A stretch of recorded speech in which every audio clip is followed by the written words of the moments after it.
नमो तस्स भगवतो अरहतो। नमो बुद्धाय। मैं आरपी सिंह आप सभी का हार्दिक स्वागत करता हूं हमारे विशेष कार्यक्रम धम्मदीप में, जिसमें हमने कल चर्चा की थी 4 ब्रह्म विहार के द्वितीय विहार करुणा पर। अब इसी श्रृंखला को आगे बढ़ाते हुए आज हम चर्चा करेंगे 4 ब्रह्म विहार के तृतीय विहार मुदिता पर। इस विषय पर विस्तृत जानकारी देने के लिए हमारे मध्य उपस्थित हैं भंते डॉक्टर चंद्रकीर्ति जी। आपने बुद्ध दर्शन में उच्च शिक्षा प्राप्त की है तथा आप देश विदेश के अनेकों सम्मानों से अलंकृत होने के साथ साथ अनेकों मंचों पर बुद्धिज्म पर अपने विचार रख चुके हैं। तो हम स्वागत करते हैं भंते डॉक्टर चंद्रकीर्ति जी का। स्वागत है। नमो बुद्धाय। नमो तस्स भगवतो अरहतो सम्मा संबुद्धस्स। नमो तस्स भगवतो अरहतो सम्मा संबुद्धस्स। नमो तस्स भगवतो अरहतो सम्मा संबुद्धस्स। भंते जी, आपका हम एक बार फिर स्वागत करते हैं। जैसा कि आपको पता है कि हमारे अनेकों जिज्ञासु अपना प्रश्न भेजते हैं और उन प्रश्नों के आप उत्तर देते हैं। सारे प्रश्नों के उत्तर देना तो बहुत ही मुश्किल है, क्योंकि इतने प्रश्न हैं कि फिर प्रोग्राम का समय ही नहीं बचेगा। और इसी श्रृंखला में आज एक बहुत ही महत्वपूर्ण प्रश्न हमारे पास आया है, जो कि बहुत ही कॉमन है। वो है कि दूसरों की खुशी को देखकर ईर्ष्या उत्पन्न होती है और यह कैसे दूर की जा सकती है, इसके बारे में क्या आप हमारे दर्शकों को जागृत करेंगे? बहुत बहुत धन्यवाद आरपी सिंह जी। आप सदैव ही अपने दर्शकों के जो प्रश्न हैं उसको धम्मदीप इस कार्यक्रम के माध्यम से आप लोग पूछते रहते हैं। ऐसे सवालों तो बहुत अनेक होते हैं, लेकिन मुझे लगता है कि आप जैसा बताते हैं कि एक ही सवाल आप लोग देते हैं और अपने सारे दर्शकों के उत्तेजनाओं को, उनके जो भाव उत्पन्न हुआ उसको आप शांत करने की पूरी तरह से कोशिश करते रहते हैं। मुझे भी बड़ा अच्छा लगता है और आनंद भी उत्पन्न होता है कि आप ऐसे प्रश्नों को मुझसे पूछते हैं और दर्शकों को उसका लाभ भी प्राप्त होते रहता है। तो जितना लाभ दर्शकों को उतना लाभ मुझे भी प्राप्त, बल्कि उससे दुगना लाभ प्राप्त होते रहता है। तो आज का जो आपने प्रश्न किया है कि दूसरों की खुशी को देखकर चित्त में ईर्ष्या उत्पन्न हो जाती है, तो उसे कैसे दूर किया जा सकता है, बड़ा ही अच्छा प्रश्न है। और मुझे लगता है कि ये जो प्रश्न है आए दिन हर व्यक्ति के साथ जुड़ा हुआ है। घर में, समाज में, देश में, दुनिया में नाना प्रकार के लोग रहते हैं। और आपने देखा होगा कि मनुष्य जब आगे बढ़ता है, तरक्की करता है, तो जितनी तरक्की करता है उतने ही उसके दुश्मन बनते रहते हैं। ऐसा स्वाभाविक तौर पे देखा जाता है, जो समाज में है। होना ऐसा नहीं चाहिए, लेकिन अधिकतर ऐसा देखा जाता है। तो जब आपने देखा कि ईर्ष्या भाव उत्पन्न होता है तो उसे पीछे करने की, उसको मारने की, उसके बारे में अलग ऐसी कई बातें प्रचारित की जाती है, जिसे हम कहते हैं कि ये उसका जो है वो जीवन को, उसका जो स्वाभिमान है, उसकी जो इज्जत है, उसको धूमिल करने की कोशिश की जाती है। तो ऐसा अधिकतर होता है कि खुशी होने पर ईर्ष्या उत्पन्न होता है दूसरों को। तो तथागत गौतम बुद्ध ने यह उस समय की तत्कालीन समाज व्यवस्था को, जो कि आज का वर्तमान में भी हम जब देखते हैं तो वह प्रासंगिक नज़र आती है। हर जगह आपको ऐसी चीज़ देखने के लिए मिलेगी और अधिकतर होते रहता है। तो वह जब ये भाव होता रहता है तो इसका एक उपाय है, और वह है हमारा 4 ब्रह्म विहार में से मुदिता का ब्रह्म विहार। यानी मनुष्य दूसरों की खुशी को ये समझे कि यह मेरी खुशी है। चित्त में इस प्रकार का भाव उत्पन्न कर लेता है कि नहीं, ये मेरी खुशी है। लेकिन ये तो खुशी ऐसा समझना भी बड़ा मुश्किल है। तो उसका भाव है कि हम इंसान हैं और जैसे दूसरे लोगों ने तरक्की की है, आगे बढ़े हैं, अपने जीवन में कुछ खास चीज़ें अर्जित की हैं, तो ऐसे समय में हमें ये चीज़ें जानना कि नहीं, मैं भी आज न कल कहीं ना कहीं मैं परिश्रम करके, मेहनत करके, कष्ट करके मैं उसके समान अवस्था को प्राप्त कर सकता हूँ, उसके समान जीवन को जी सकता हूँ, उसकी जैसे खुशी में प्राप्त कर सकता हूँ। तो ये जब भाव उत्पन्न होता है तो यह स्वाभाविक है कि हम इस भाव के कारण जो है हम ईर्ष्या को दूर कर सकते हैं। मुदिता का भाव ईर्ष्या और मुदिता ये दोनों अलग अलग पक्ष हैं, लेकिन जब हम इसे अपने चित्त में भाव उत्पन्न करें कि नहीं, मैं भी एक इंसान हूँ और मैं भी आज न कल कहीं ना कहीं मैं इस अवस्था को प्राप्त कर सकता हूँ, मेरी भी तरक्की हो सकती है, इस तरह से जब हम प्रयास करते हैं तो स्वाभाविक तौर पर ये देखा जाता है कि मैं दिनों दिन अपने जीवन में उन चीज़ों को प्राप्त करते जा रहा हूँ। यह मन की एक अवस्था है और आप जानते हैं कि सब मन ही एक ऐसा उपाय है जहाँ पे अच्छी चीज़ें उत्पन्न हो रही है और बुरी चीज़ें उत्पन्न हो रही है, सुख भी उत्पन्न हो रहा है मन से और दुख भी उत्पन्न हो रहा है, ईर्ष्या भी वहीं से उत्पन्न हो रही है। तो मन का संयम ही रखने के कारण, जब मन पर हम संयम रखते हैं कि नहीं, यदि किसी ने एक बड़ी बिल्डिंग बना ली है और मेरे पास छोटा घर है तो मैं क्यों ईर्ष्या करूं, अच्छी बात है, उसकी मेहनत की वजह से या जो भी कारण से उसको प्राप्त हुआ है। तो मैं आज झोपड़ी में रहने वाला व्यक्ति, मैं परिश्रम करके, मेहनत करके, कस करके, अपने बुद्धि का उपयोग करके मैं उसके समान बन सकता हूँ। ऐसे सैकड़ों उदाहरण हो सकते हैं।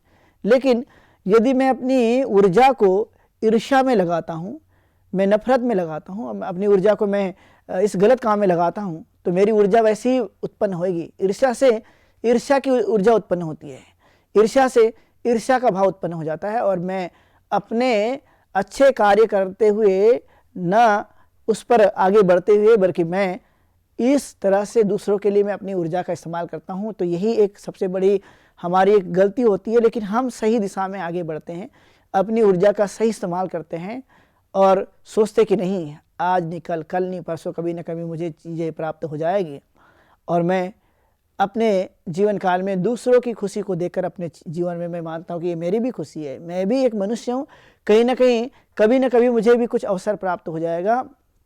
तो जब हम ये भाव सोचते रहते हैं तो स्वाभाविक है कि हम ईर्ष्या को दूर कर सकते हैं और यही मनुष्य को करना भी चाहिए कि मैं दूसरों की प्रगति या दूसरों के तरक्की या अलग अलग प्रकार से जो कुछ भी मनुष्य उन्नति करता है, श्रेष्ठ अवस्था को प्राप्त करता है, तो नहीं, मुझे ये बिल्कुल भी नहीं करना चाहिए। तो हम दर्शकों, जब हम देखते हैं तथागत गौतम बुद्ध के जीवन से, तो हमने देखा कि उनके काल में उनका एक चचेरा भाई जिसका नाम देवदत्त था, जब तथागत ने यह संबोधि प्राप्त कर ली और जब संबोधि प्राप्त कर ली तो लोग के बीच में जाने लगे, लोगों को अच्छा उपाय बताने लगे, दुखों से दूर जाने के लिए कैसे हम दुखों को दूर कर सकते उसका उपाय बताया करते थे। तो ऐसे समय में जब लोगों से मिलना जुलना होता था, अधिक लोग उनसे मिलने के लिए आते, तो उसके मन में ईर्ष्या उत्पन्न होगी कि नहीं, हम तो बचपन में साथ साथ खेला करते थे, लेकिन अब तो ये बड़ा व्यक्ति हो गया, इसके पास लोग बहुत मिलने के लिए आते हैं, मेरे पास तो नहीं आते हैं। तो ये ईर्ष्या के भाव की वजह से वो उनको मार डालना चाहता था। लेकिन तथागत गौतम बुद्ध ने हमेशा उनके ऊपर में अच्छे भाव बना कर रखे हैं। लेकिन मैं इसमें जो बताना चाहता हूँ कि वह व्यक्ति आगे बढ़ रहा है और मैं उसके साथ रहता हूँ, नहीं आगे बढ़ रहा हूँ, तो मैंने प्रयास करना चाहिए। इस प्रयास की वजह से आज नहीं कल कभी न कभी हम अच्छे कर्मों से उन चीज़ों को प्राप्त कर सकते हैं। इसलिए ईर्ष्या के भाव को मिटाने का तरीका अच्छे कर्म, मुदिता का भाव, मन पर संयम जब हम रखते हैं तो स्वाभाविक तौर पे हम लोग भी आगे बढ़ना शुरू रखते हैं। इसलिए ईर्ष्या को हम जीत सकते हैं वह मुदिता के भाव से और अपने मन के संयम से और अपने प्रयास से अपनी सफलता प्राप्त कर सकते हैं, अपने परिश्रम करके ही। यही एक उसका एक खास उपाय है। तो दर्शकों, हम सब लोगों ने ईर्ष्या के भाव को त्याग देना है। ईर्ष्या बिल्कुल भी नहीं, बल्कि उसके एवज में मैं अपने घर से लेकर समाज और समाज से लेकर देश और दुनिया तक मैं जो है इस भाव को बना सकूँ। मुझे ईर्ष्या मुक्त इंसान बनना है। मुझे मेरे मन में किसी भी प्रकार की ईर्ष्या ना रह जाए, किसी भी प्रकार का घृणा का भाव ना रहे, क्योंकि घृणा से तो घृणा को ही जन्म मिलेगा और जब हम प्रेम से प्रेम को ही जन्म मिलता है और खुशी से खुशी को जन्म मिलता है। इस तरह की भाव को हमें बढ़ाने की पूरी तरह से कोशिश करनी चाहिए। इसलिए आप सब लोगों ने इस धम्मदीप कार्यक्रम में जो अच्छे सवाल पूछे हैं, तो मैं सब लोगों का शुक्रिया अदा करता हूं कि आपने बहुत ही अच्छा प्रश्न मुझसे पूछा और मैंने आप लोगों को बताने की कोशिश की। सबका बहुत बहुत धन्यवाद। भंते जी, आपने बहुत ही बढ़िया हमारे दर्शकों को उनको समझाया, क्योंकि ये एक ऐसा विषय था जिसमें कि बहुत ही ज़्यादा लोग उससे पीड़ित हैं या हम कह सकते हैं कि उससे ग्रसित हैं। इसके लिए आपको बहुत बहुत धन्यवाद। अब हम अपने मूल प्रश्न पे आते हैं। वह है कि 4 ब्रह्म विहार के तृतीय विहार मुदिता, इस पे आप अपने विचार रखें। तो आप बताएं कि इस विषय पे आपके क्या विचार हैं। बहुत बहुत धन्यवाद आरपी सिंह जी आपका। आपने आज 4 ब्रह्म विहार में से जो तीसरा विहार है, ब्रह्म विहार है, वह है मुदिता। उसको आपने हमें विस्तार से बताने के लिए एक अवसर प्रदान किया। चूँकि आज के समय के लिए देखा जाए तो इसकी बड़ी ज़रूरत है, मुदिता भाव की। प्राचीन काल में जितनी ज़रूरत थी उतनी आज भी ज़रूरत महसूस होती रहती है। मुदिता का जो भाव है वो हम पहले देखते हैं कि उसका क्या मतलब है। तो मुदिता का मतलब होता है दूसरों की खुशी देखकर अपने मन में प्रसन्नता उत्पन्न करना। अलग अलग प्रकार की खुशी हो सकती है, लेकिन जो चित्त में अच्छे भाव उत्पन्न करना कि नहीं, संसार में जो लोग हैं, वो संसार में रहने वाले लोग यदि कोई तरक्की करते हैं, आगे बढ़ते हैं, तो हम इसमें खुशी माननी चाहिए। ये तो बड़ी अच्छी बात है। इसलिए हम तथागत गौतम बुद्ध का जब उदाहरण लेते हैं तो हमने पाया कि तथागत गौतम बुद्ध ने स्वयं अपने समय काल में, अपने समय में हजारों लाखों लोगों को अपने समान बनते भी देखा है। उन्हें जब वो संघ में शामिल हुए तो सामान्य जैसे लोग थे, लेकिन धीरे धीरे धम्म का अभ्यास किया, मेडिटेशन का अभ्यास किया, लगातार उन्होंने अपने उस अशुद्धियाँ को दूर किया तो वह एक शुद्धि के रास्ते पर आए और अरहत बन चुके थे। कई श्रोतागामी थे, कई सगदागामी थे, अरहत थे, और कई लोगों ने निर्वाण भी प्राप्त कर लिया। तो वह साक्षात हम देखते हैं कि उनको लगता था कि नहीं, और भी लोग आगे बढ़े, अपनी तरक्की करें, खूब प्रगति करें और अपने लक्ष्य तक पहुंच सके। इस तरह की भावना हमें, मुदिता का भाव हमें देखने के लिए मिलता है। और ये बहुत अत्यंत जरूरी है। जो संसार में जो नफरत पैदा हो रही है, समाज में हिंसा पैदा हो रही है, समाज में एक दूसरे को मारा जाता है, एक दूसरे के साथ अन्याय अत्याचार किया जाता है, वह एक सिर्फ मात्र कारण है, वो मुदिता का भाव। आपने देखा होगा आए दिन कई बार टीवी चैनलों में, अखबारों में, कई सोशल मीडिया के माध्यम से कई सारी बातें आज वर्तमान में हमें सुनने के लिए मिलती रहती है। वह है किसी ने किसी का हत्या कर दिया, कहीं पर गोली चल गई, कहीं पर किसी का बलात्कार हो गया, किसी ने किसी को लूट लिया, किसी ने कहीं पर किसी के घर की चोरी कर ली। ऐसे तमाम चीज़ें जो है वह हमें वर्तमान में देखने के लिए मिलती हैं, और वह सिर्फ कारण है वह लोगों के जीवन में तरक्की और बदलाव और श्रेष्ठ अवस्था को प्राप्त हो जाने के कारण उनके इर्द गिर्द रहने वाले लोग और समाज में रहने वाले लोग, जगह जगह रहने वाले लोग, उनको लगता है कि ये आदमी की तरक्की हुई है और मैं ऐसा ही रह गया। तो आपने देखा होगा ईर्ष्या भाव उत्पन्न हो जाता है। लेकिन जो मुदिता है, वो मुदिता का भाव जो है ईर्ष्या मुक्त भाव, जहाँ पर किसी भी प्रकार की ईर्ष्या नहीं है, घृणा नहीं है, वह पूरी तरह से मुदित हुआ है। और इसलिए मन की प्रसन्नता की गहराई में हम जब देखते हैं तो यह भाव उत्पन्न होना चाहिए कि भैया दूसरे आगे बढ़ते रहे, बढ़े, अच्छी बात है। और उसके साथ साथ हम लोग भी आगे बढ़ने की पूरी तरह से कोशिश करते रहे। ये भाव मनुष्य के चित्त में जितना हो सके उत्पन्न होते रहना चाहिए। ये तो बड़ा अच्छा है। लेकिन जब नहीं होता तो उस समय की स्थिति देखिए, जब मुदित हुआ चित्त होता है तो उस समय की स्थिति देखिए, दोनों में बड़ा जमीन आसमान का अंतर दिखाई देगा। तो जितना ईर्ष्या का भाव उत्पन्न होता है उससे दुगुना और भी कहीं ना कहीं मनुष्य के अंदर में अपवित्रता जागती रहती है, अकुशल कर्म करने का विचार जागते रहता है। लेकिन जब हम मुदित भाव को लेते हैं, अच्छे भाव को लेते हैं, ईर्ष्या मुक्त भाव को लेते हैं, तो चित्त में कुशल काम करने की भावना उत्पन्न होती रहती है। और जब कुशल कर्म करने का भाव उत्पन्न होता है तो ऐसे समय में आपने देखा होगा कि हम अच्छे अच्छे कार्य में पूरी तरह से लगे रहते हैं, मन चित्त अच्छा लगा रहता है। लेकिन जब ईर्ष्या हो, मन में घृणा हो, मन में द्वेष हो, राग हो, ये सब चीज़ें मनुष्य के लिए एक तृष्णा का काम करती है, लोभ का काम करती है, और मनुष्य उसी में जकड़ा होता रहता है। लेकिन जैसे जैसे हम इनको दूर करते चले जाएंगे, वैसे वैसे स्वाभाविक तौर पर हम अपने चित्त को ठीक तरह से बना सकते हैं। इसलिए मनुष्य को चाहिए कि यह भाव जो मेरे परिवार के लोग हैं, मेरे माता पिता है, मेरे भाई बहन है, सास ससुर है, अन्य घर के लोग हैं, चाचा चाची है, मामा मामी है, अंकल है, ये सभी जो लोग नाते रिश्तेदार के लोग हैं, तो इन सब लोगों के हम देखें कि जो भी तरक्की कर रहा है तो उसमें हम भाव उत्पन्न करें कि नहीं, अच्छी बात है। कोई हमारा पड़ोसी तरक्की कर रहा है तो अच्छी बात है।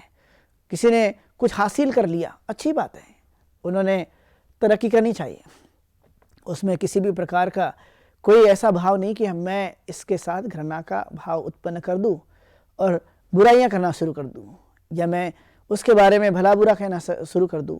या कई बार ऐसा भी होता है कि नहीं, इनको नष्ट कर देना चाहिए।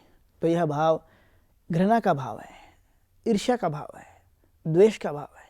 लेकिन जब हम अपने चित्त में भाव उत्पन्न करते हैं, चाहे अपने घर से लेकर या कहीं पर भी समाज में देखते हैं, तो हमें ये भाव सोचना चाहिए कि नहीं, तरक्की करें, कोई वैज्ञानिक बने, कोई संगीतकार बने, कोई कलाकार बने, कोई मूर्तिकार बने, कोई गायक बन जाए, कोई लेखक बन जाए, कोई प्रोफेसर बन जाए, कोई वीडियोग्राफी करे या अलग अलग प्रकार की कलाएं सीखते रहे। तो वह कला सीखने के कारण यदि उसकी तरक्की हुई है, अपने छोटे से घर को बड़ा कर दे, अपने घर के अंदर में सब लोग मिलजुल कर रहे, ये तो मनुष्य के जीवन के लिए और पूरे संसार के लिए बड़ा अच्छा है। क्योंकि जब हम मिलजुल कर रहते हैं, जिसे हम एकता कहते हैं, यूनिटी कहते हैं, तो यूनिटी आपने देखा कि हमेशा वह सुख प्रदान करती है। लेकिन जैसे जैसे हम विभाजित होते चले जाते हैं, वैसे वैसे दुख बढ़ते जाता है। तो यह, लेकिन जैसे जैसे यूनिटी बढ़ गई और कुछ अलग लोग देखते हैं तो अरे उन्हें बड़ा लगता है कि ये तो बड़ा गलत हो रहा है, ईर्ष्या का भाव उत्पन्न हो गया, और इस ईर्ष्या के भाव की वजह से वो उसके ऊपर में ना जाने किस किस तरह से वो हानि करने का विचार बना लेते हैं। तो आपने देखा होगा, जब हम दूसरों की हानि करते हैं या विचार करते हैं हानि करने के लिए, तो कई बार हमारा मन कई तरह का विचार करेगा। पहले अपनी हानि करता है, क्योंकि अच्छे विचार आने नहीं देगा। तो सबसे पहले तो दूसरों की नहीं बल्कि अपनी ही हानि होना शुरू हो जाता है। लेकिन मुदिता का भाव यह सिखाता है, यह हमें मानसिक तौर पे हमें तैयार करता है कि नहीं, हमें हमेशा सब लोगों के प्रति इस भाव को बनाए रखने की कोशिश करनी चाहिए। मैं प्रसन्न रहूं, आनंदित रहूं, खुश रहूं, लोग तरक्की करें, मुझे तो अच्छी बात है, मुझे तो ठीक महसूस हो रहा है, मेरे मन में वह ठीक तरह से भाव जाग रहा है। जब हम लोग इस तरह का चिंतन करना शुरू करते हैं, मनन करते हैं, व्यवहार करते हैं, आचरण करते हैं, तो हमें और दुगनी खुशी मिल जाती है। क्योंकि खुशी से खुशी उत्पन्न होगी, लेकिन जब खुशी से किसी को दुख उत्पन्न हो रहा है तो स्वाभाविक है, क्योंकि उसकी मन की सोचने की जो विधि या तरीका है वह बड़ा गलत है। वह गलत दिशाओं में आगे बढ़ रहा है, और गलत दिशाओं में आगे बढ़कर वह अपने खुद की हानि कर रहा है। इसलिए अपने खुद की हानि नहीं, अपने मानसिक रूप से, कायिक रूप से और वाचिक रूप से हमें पूरी तरह से अपने आप को सुरक्षित करके रखना है। जब हम सुरक्षित करके रखते हैं तो स्वाभाविक तौर पर हम देख सकते हैं कि अलग अलग और भी जगह रहने वाले लोग अपने जीवन में सुरक्षित हो सकेंगे। आपने देखा होगा, आज भी समाज के अंदर में इस तरह के प्रसंग देखे जाते हैं। आपने देखा होगा, कई घरेलू घटनाएं घटती रहती हैं। आजकल आपने देखा होगा, दहेज जैसी भी कई सारी समस्याएं हैं। कई जगह लोग नाना प्रकार के ऐसे डिजायर में फंसे हुए हैं, इच्छाकांक्षाओं में फंसे हुए हैं, ऊंची ऊंची सोच में फंसे हुए हैं, और वह सब इसी कारण है क्योंकि उनके अंदर में ये मुदिता का भाव नहीं, और वह इस भाव को नहीं सोचते कि नहीं, मुझे अच्छे विचार करने हैं, मैं अच्छे विचारों को और भी आगे बढ़ा सकूं। लेकिन जब अकुशल विचार जब चित्त में आते हैं, तो आपने देखा कि जैसे दहेज लेना ये अकुशल विचार है, लोगों के प्रति घृणा का भाव रखना अकुशल विचार है, लोगों को सताना अकुशल विचार है, लोगों के बारे में गलत भाव भी उत्पन्न हो जाए, वो सब अकुशल है। और ऐसे कई तरह की प्रवृत्तियां जो अकुशल कर्म को जन्म दे देती हैं। अकुशल कर्म करने से मन के अंदर में घृणा और द्वेष और ईर्ष्या का भाव उत्पन्न होता है। तो यहाँ पर जो मुदिता भाव है वो कहीं ना कहीं रुक जाता है। इसलिए इस संसार को जितना हो सके तो स्वतंत्र बनने दिया जाए, हर व्यक्ति को स्वतंत्र होने दिया जाए, उसे अपनी पूरी तरह से स्वतंत्रता का लाभ लेने दिया जाए। जब हम लेने देते हैं तो हम समझ लो कि हमारा चित्त यह श्रेष्ठ विचार को मान रहा है, श्रेष्ठ उस भाव को मान रहा है जिसे हम मुदिता का भाव कह रहे हैं। और इस मुदिता के भाव ने इंसान के अंदर से वह पूरी तरह से अशुद्धियाँ समाप्त कर दिया। ईर्ष्या रखना मतलब अशुद्धियाँ चित्त में रखना, और जब मन में अशुद्धियाँ रहती है तो मन अच्छे से काम नहीं करने देता। लेकिन जब शुद्धि रहेगी, मन शुद्ध ही रहेगा, तो वह ठीक तरह से काम करने के लिए हमें बार बार कहते रहता है। कई बार मैं उदाहरण भी देते रहता हूँ।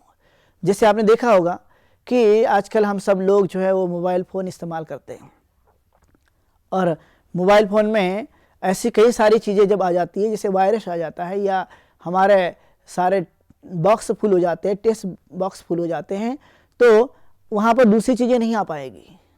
वो तो तब मुश्किल है जब तक हम उसे डिलीट नहीं कर देते, जब तक उसे साफ़ सुथरा नहीं करते, जब तक वायरस को निकाल नहीं देते, जब उसके अंदर में एंटीवायरस नहीं डालते। तो मुदिता का भाव एक प्रकार का मनुष्य के लिए एंटीवायरस का काम करता है। और वायरस जब होता है तो आपने देखा होगा कि वह उसका पूरी तरह से चित्त इस तरह से बना हुआ है, और जब ये इस तरह से बना होता है तो स्वाभाविक तौर पर वह ठीक तरह से काम नहीं करता। तो कहा गया कि चित्त को हमें शुद्ध बनाए रखने के लिए, अच्छे विचारों को लाने के लिए इस मुदिता का भाव अत्यंत जरूरी है। क्योंकि जब जब भी हमने राग और द्वेष और ईर्ष्या अपना लिया है अपने चित्त में, तो अच्छी चीज़ें कैसे हमारे मन में आएगी, वो मुश्किल काम है आना उसका। लेकिन जब अच्छी बातों को लाना है तो हमें इस तरह का भाव रखना जरूरी है कि मैं इस संसार के किसी भी लोगों से नहीं, अपने समाज के लोगों से नहीं, अपने देश के लोगों से नहीं, अपने घर के लोगों से नहीं, किसी से भी मैं ईर्ष्या का भाव नहीं रखूँगा। आपने कई बार ये महसूस किया होगा, दो भाई रहते हैं और इन दो भाइयों में कई बार महसूस किया होगा कि बड़ा प्रेम भी होता है। लेकिन कई बार ये भी देखा जाता है कि इनमें तरक्की को लेकर, विकास को लेकर कोई आगे बढ़ा है, कोई कमज़ोर बना हुआ है, तो कई बार आपने देखा होगा इनके अंदर ईर्ष्या उत्पन्न हो जाता है। तो जहाँ ईर्ष्या उत्पन्न हुई तो आपने देखा होगा कि जो परिवार, जो भाई आपस में प्रेम कर रहे थे, यहाँ ईर्ष्या उत्पन्न होते ही टूट जाते हैं, तब वह जुड़ेगा नहीं। लेकिन यदि ये दोनों ये सोचे कि नहीं, हम एक ही परिवार का हिस्सा हैं, हम मनुष्य ही हैं, हो सकता है किसी के अंदर में कुछ खास गुण रहे होंगे, किसी के अंदर में कुछ श्रेष्ठ सोच रही होगी या विचार रहे होंगे, जिसके वजह से अपने कार्यों से, अपनी कुशलता से, अपने कौशल्य से यदि वो आगे बढ़ा है तो इसमें हमें बेहद खुशी होनी चाहिए। लेकिन यदि खुशी नहीं हुई तो यहाँ अनेक प्रकार की दुर्घटना होने की संभावना हमें देखने के लिए मिल सकती है, चाहे वह किसी से भी हो। और इसलिए यह अनेक प्रकार के दुर्घटना से बचाने के लिए, अनेक प्रकार की समस्या को जन्म न मिल सके, अनेक प्रकार के ऐसे संकट अपने जीवन काल में ना आ सके, इसलिए मुदिता का भाव अत्यंत जरूरी है। और जब यह भाव बढ़ता है तो स्वाभाविक तौर पर आप देख पाएंगे कि हम किस तरह से इस समाज को तैयार कर रहे हैं। तो इसलिए हर मनुष्य के जीवन काल से सभी प्रकार की नफरत की, ईर्ष्या की भावना को मिटाना इस मुदिता से ही संभव हो सकता है। इसलिए व्यक्ति को चाहिए कि वह ऑलवेज, हमेशा, सदैव प्रसन्न होकर अपने इस स्वभाव को बनाए रखने की कोशिश करे, जिसे हम मुदिता का भाव कह रहे हैं। और इसकी बड़ी ज़रूरत है, इसे लेना अत्यंत जरूरी है। तथागत स्वयं अपने जीवन काल में कितने लोगों के जीवन को उन्होंने बदल दिया। यदि वो सोचते कि नहीं, सब लोग वैसे ही रहें और मैं बस अकेला ही अपने इस जीवन को मैंने समृद्धि प्राप्त कर लिया, मैं कुछ भी कर सकता हूँ, तो फिर अपने जैसे लोगों को तैयार नहीं कर पाते हैं। मनुष्य की सोच चाहिए कि नहीं, सब मेरे से भी आगे बढ़ सके, और आगे बढ़ गए हैं तो मुझे उसकी खुशी होना अत्यंत ज़रूरी है। कई बार आपने देखा होगा, कोई पड़ोसी होते हैं और उसमें कोई बच्चा स्कूल में पढ़ते समय, कॉलेज में या इस विद्यालय में पढ़ते समय आपने देखा कि अच्छे नंबरों से पास हो जाते हैं। तो कई बार आपने महसूस किया होगा उसके कुछ तो खुशी मना लेते हैं, लेकिन कई लोग दुखी भी हो जाते हैं। तो ये दुख का जो भाव उत्पन्न हुआ है तो ये तो घृणा का भाव है। लेकिन जिन लोगों के अंदर में खुशी का भाव उत्पन्न हुआ, ये मुदिता का भाव है। उन्हें लगता है कि नहीं, अपना दोस्त, अपने नातेदार या अपना सगे संबंधी या मेरे मिलने जुलने वाला, मेरे साथ उठने बैठने वाला, जिसने अच्छा अंक हासिल किया है, अच्छे नंबरों से पास हुआ है, वो मेधावी है, उसके क्वालिटी को हमने सलाम करना चाहिए, उस क्वालिटी की इज्जत करनी चाहिए। जब हम वो करते हैं तो स्वाभाविक तौर पर हम देख सकेंगे कि इंसान जो है वो ठीक तरह से अपने जीवन को बना रहा है, तैयार कर रहा है। और इसलिए तथागत ने इसे तीसरा स्थान इसलिए दिया, क्योंकि आपने देखा कि हम तीसरे स्थान पर इसलिए लिए इसको, क्योंकि ये क्वालिटी करुणा के बाद आ जाती है। करुणा है, हमने तरक्की तो करवा दी है, लेकिन तरक्की करने के बाद घृणा का भाव उत्पन्न हो जाए तो लोग आपस में लड़ पड़ेंगे, नफरत होगी और नाना प्रकार के संकट उत्पन्न कर देंगे। इसलिए उनको लगता था कि नहीं, ये भी लोगों को चाहिए है कि इस भाव को भी बढ़ाना जरूरी है कि तरक्की करने के बाद, विकास करने के बाद, किसी के जीवन में खुशी आने के बाद, किसी को अच्छी शांति मिलने के बाद, या किसी को समृद्धि प्राप्त होने के बाद, या जो भी उसने अपने जीवन काल में अर्जित कर लिया है, वह अत्यंत जरूरी कि इस तरह के भाव को हम बनाए रखने की कोशिश करें। यदि हमने कर लिया है तो खुशी से और भी मनुष्य का चित्त अच्छा बन जाता है। और इस अच्छे चित्त की वजह से आपने कई बार महसूस किया होगा कि जो सफलता मनुष्य को नहीं मिलती थी, वो भी सफलता मिल जाती है और वह दिनों दिन अपने जीवन को श्रेष्ठ बनाते रहते हैं। इसलिए मनुष्य का जीवन यह एक श्रेष्ठ है, ऐसा जानते हुए उतना ही है जरूरी है मुदिता का भाव बनाए रखना। मुदिता एक मानसिक अवस्था है, एक भाव है, और वो होता है दूसरों की खुशी में अपनी खुशी मानना, दूसरों की प्रगति में अपना खुशी महसूस करना। अर्थात यह भाव मनुष्य के जीवन के लिए अत्यंत जरूरी है।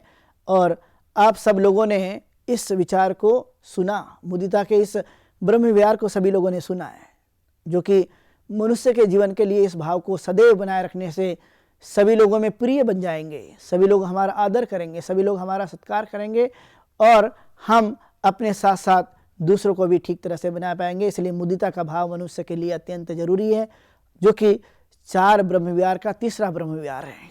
आप सब लोगों ने इस ब्रह्म विहार को सुना, मुदिता को आप सब लोगों ने इस मन की गहराई से इसे बड़ा उत्साह के साथ आपने जानने की कोशिश की है। सब लोगों ने शांति के साथ मेरे इस विचार को सुना, तो मैं सबके प्रति ढेर सारी मंगल कामना करता हूँ। आप सुखी बने, दीर्घायु हो, बहुत शुभ मंगलम। धन्यवाद भंते जी, आपने अपना समय दिया, इसके लिए हमारी तरफ से और दर्शकों की तरफ से आपको बहुत बहुत धन्यवाद। तो साथियों, आज के इस विशेष प्रोग्राम में बस इतना ही। अब समय हो चला है आज के प्रोग्राम के विश्राम देने का, लेकिन उससे पहले आपको बताते चलें कि आपके मन में जो भी प्रश्न हो वह आप इस प्रोग्राम में पूछ सकते हैं। और प्रश्न पूछने के लिए आप व्हाट्सएप नंबर 9639010109 पर आप अपना प्रश्न भेज सकते हैं, या हमारी ईमेल आईडी जो नीचे दी हुई है उस पर भी आप अपने प्रश्न भेज सकते हैं। तो उम्मीद है कि आप अपनी जिज्ञासाओं को दबाएंगे नहीं और हमारे इस प्रोग्राम का हिस्सा बन अपनी जिज्ञासा को शांत करेंगे। तब तक मैं आरपी सिंह भंते डॉक्टर चंद्रकीर्ति जी के साथ लेता हूँ विदा। कल इसी समय आपके सामने फिर उपस्थित होंगे। नमो बुद्धाय। नमो तस्सा भगवतो अरहतो